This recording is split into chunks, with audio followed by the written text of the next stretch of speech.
Hey guys, what's up? Happy Sunday afternoon. Joe Simpson here, another talking face of Joe Simpson. I know you guys probably get sick of that angle all the time, so I switched it up. You know how everybody has like Tech Tuesday or Let's Do Tech Talk or whatever it is? I got one. Tech on the deck. So I'm going to do a little tech talk on the deck today. I know it's stupid. But what I want to talk about is a camera that's pretty cool, pretty special. And I'm going to go ahead and record it with two devices.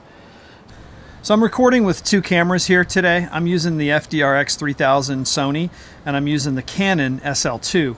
So I'm going to hold the Sony so I can show you things about the Canon as I'm recording, but I also want to demonstrate something that people need to consider when they talk about getting a new vlog cam. I used to, a little back history is I used to shoot all Canon stuff. My first camera was the Canon T2i. When the 5D Mark II came out, I had to have something that could shoot that cinematic DSLR footage. Couldn't afford the 5D Mark II, so I waited it out until the poor man's 5D came out, and it was the T2i. I started using that pretty much all the time. I did some weddings with that. I really explored different photography aspects and different videography aspects and really enjoyed learning. You know, it was a good camera to have like such a big learning curve on. So I upgraded to the 70D, which wasn't much of an upgrade, to be honest, in terms of visual quality, video quality, all that stuff. But the one thing that it did do was it added the dual pixel autofocus. So there were a few cameras that came out after the T2i, which is the, you know, T3, T3i, T5i, you know, all these different T version cameras. None of them really brought anything super new to the table. And to be honest, at that time, that's when you were having like Panasonic and Sony bringing a lot of 4K products out. And that's when I got hooked and I needed or had to have 4K. So I went out and I bought this G7, which I really like. This is a superb camera. The G7 is almost identical in terms of feature set as the SL2, except for one crucial thing, and that's the autofocus. The autofocus in the SL2, and I'm sure you've heard about it if you watch these videos, is the dual pixel autofocus, and rather than explain what it does, I can just kind of show you. As I get closer to this camera, you can see that it keeps my face totally in focus no matter where I go and what I do, and that's something that this little guy just couldn't do. Now this does do 4K, and that's cool, but you kind of have to be careful with the focus, and the focus can be tricky. So everybody's like, hey, you know what, the SL2 is the perfect vlogging camera. And what would you say is perfect for a vlogging camera? Most people want the flip out screen. That's usually the prerequisite.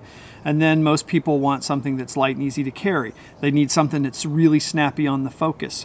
They need something that has good battery life, that's lightweight. You know, there's all these different attributes. So the Sonys really fit the bill for a lot of that stuff, the 63 and the 6500, some of the Sony A7S II, A7R, R3. But one major thing holds me back from all those Sony products, and it's cost. They're very, very expensive. And the other thing that a lot of people don't like about the Sonys is that their menu system is not great. You know, you have to fiddle and fish through this stuff. And now one thing I will say when I had the 70D that I really loved and appreciated was the ease of use, the menu structure, and the intuitive nature of the touchscreen display. Let's take a walk around on this Canon. You know, basically it's a DSLR body. It's nothing special. There's fewer buttons than on the 80D and some of the other cameras out there. It has a really snappy touchscreen. It's recording now, so I'm not going to turn it off until I'm finished making this video. It has a microphone input, which is another big feature for these vlogging cameras. And, you know, it has the dual pixel autofocus. So other than those few things, let me get this thing set back up. Other than those few things, there's really not a whole lot else to it. The SL2 brings really good 1080p video quality, but it doesn't have 4K. And that doesn't seem to be a problem with me, because the one thing I did notice about the G7 was almost 90% of the time I never record in 4K. A couple reasons. Eats more battery, eats more card space.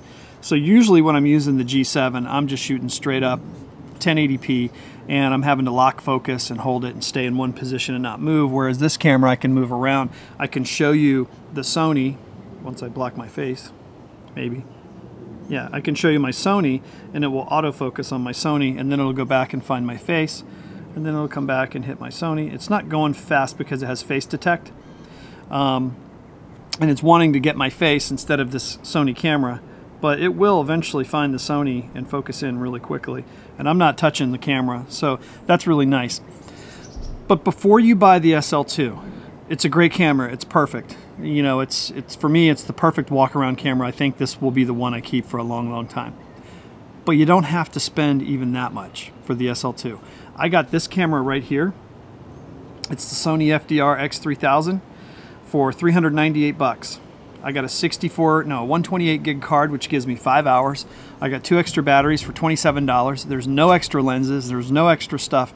And I put this puppy in 1080p mode, 60 frames, and I can walk around and vlog with this camera just fine.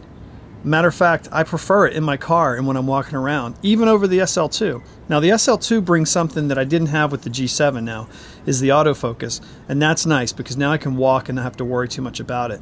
But it still is a little bit bigger camera, and there's a little bit more stuff to carry, and it's not as like subtle to go out in public with that as it is with this Sony FDR X3000. So yeah, the SL2 is perfect. It's great. I wish it had 4K. That's the only thing it's missing. Other than that, it's almost perfect. It's a beginner camera, and it's also an intermediate vlogger camera. You could shoot really great photos with it. It's 24 megapixel. No hesitation whatsoever. Buy the kit lens and the camera for $650. Stop right there. Use it for a while, figure out what you need, then order a couple lenses and stuff to go with it. But honestly, it's perfect out of the box. If you don't want to spend a lot of money and buy a lot of extra stuff, get the Sony FDR X3000. This is a kick-butt camera. This thing has a great microphone set. That's the one thing about this camera that I love. The only downfall to this camera is when the wind hits those mics, it gets horrible. But if it's not a windy day, and a couple of my fishing videos, I've been out there on days that aren't very windy, and this thing sounds kicking, man. I'd prefer this over the Zoom sometimes because it just doesn't seem so close and up front. It's kind of away from my mouth, and it sounds better. So before you go out and even buy the SL2, which is a really inexpensive choice, consider the Sony FDR X3000 too. These are both great cameras. But that's my take on the two. SL2 is a dream. I love this camera. I can't wait to use it more. But if you're on a strict budget and you want to just do one thing and cover more ground, you've got an action cam with this. You've got good audio. You don't have the flip out screen, but the field of view is wide enough that it's going to get you in the shot pretty much no matter what you do. You just point it at your face and you're in the shot. So it works out great. But anyway, just my thoughts, my rants, and enjoy it. And I hope you enjoyed Tech on the Deck.